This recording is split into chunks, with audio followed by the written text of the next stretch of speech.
Chidi efigi. Ihe ọzọ m chọkwa ka unu mara bụ na mkpụrụ edemede Igbo a ha niile gbara 36 n'ọnụ ọgụgụ. Ha dị 36.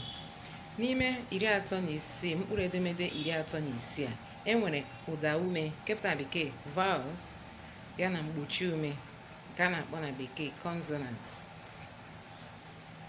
Mkpụrụ edemede asụsụ Igbo mepụtara ụdaume na mgbochiume. Anyị ga-aga n'ihu na vidio nke ọzọ m nwere gbasara ya ka unu hụ ụdaume niile anyị nwere na mgbochiume niile anyị nwere. Dịka anyị kwuru na mkpụrụ edemede Igbo a na ha dị 36.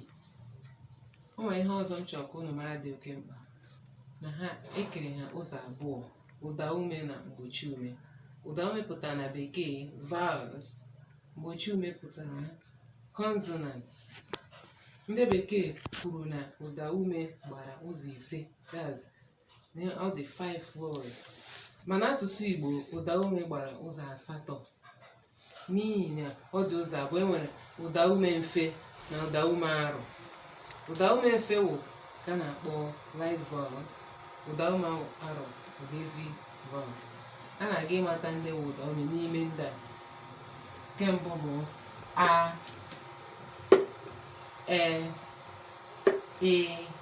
i, o, ọ, u, ụ. Ịgụọ ya ọnụ: 1, 2, 3, 4, 5, 6, 7, 8. Ndị nke ọzọ na-akachighị akachi bụ ndị bụ mgbochiume. Ha bụ be, che, de, fe, ge, gbe, he, gbe, he, je, ke, kpe, kwe, le, me, ne, nye, nwe, nye, pe, re, si, shi, ti, ve, nwe, yeze. Enwere ndị ọzọ. Enwere mkpụrụ okwu ndị agbakọtara ọnụ, ha gbara mkpe. Mkpụrụ okwu ndị gbara mkpe ha bụ ndị a: chi, gbe, he, gwe, kpe, kwe, kwe, nye, sh. Ọzọ bụ mkpụrụ okwu ndị nwere ntụkpọ n'elu. Ha bụ ị nwere elu na ala ya na nye, a na-enweta na anwụ ala. Ndị nke ọzọ bụ mkpụrụ edemede ndị nwere ntụkpọ n'okpuru, nke bụ ọ na o. Nke a sị na mkpụrụ edemede nwere ntụkpọ n'elu nye, ị na ị bịa nwee ntụkpọ elu na ala. Ọ dị mma. Nke a bụ oge ajụjụ. Nke mbụ bụ ụdaume Igbo. Ụdaume dị na mkpụrụ edemede Igbo ha dị ole n'ọnụ ọgụgụ? Ụdaume dị na mkpụrụ edemede Igbo ha dị ole n'ọnụ ọgụgụ?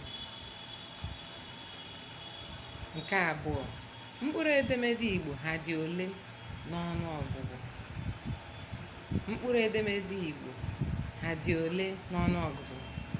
Nke ikpeazụ, mgbochiume pụtara gịnị na olu bekee? Mgbochiume ọ pụtara gịnị na olu bekee? Dee na azịza unu na comment section. Ebe ahụ ka anyị ga-ezute unu, werekwanụ nyere onwe anyị aka. Gaanụ n'ihu niile ihe mmụta ka ọ dịbazie mbọchị ọzọ. Abụkwa m onye nkụzi unu, Onyi.